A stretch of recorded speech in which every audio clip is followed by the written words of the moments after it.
இந்தியாவின் நட்பு நாடான அமெரிக்கா அதிபர் டிரம்ப் ஆட்சிக்கு வந்தவுடன் இந்தியாவுக்கு விதித்தார் வரி. அதுவும் கொஞ்சம் நஞ்சமல்ல, 25%. இன்று முதல் இந்திய பொருட்களை அமெரிக்காவில் விற்பனை செய்தால் அதற்கு வரி 25%.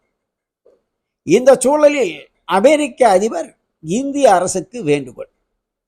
அமெரிக்காவின் பருத்தி, ஆப்பிள், சோயா பீன்ஸ் போன்றவற்றை இந்தியாவில் எந்தவிதமான வரி விதிப்பு இன்றி இறக்குமதி செய்ய வேண்டும் என்று ஒரு கோரிக்கை வைத்துள்ளார்.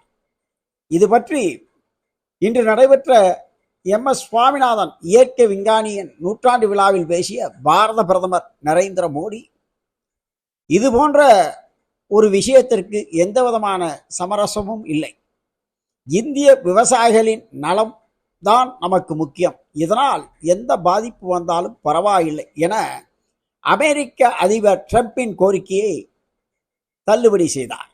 இதன் மூலம் இந்திய விவசாயிகள் லாபம் அடைவார்கள்.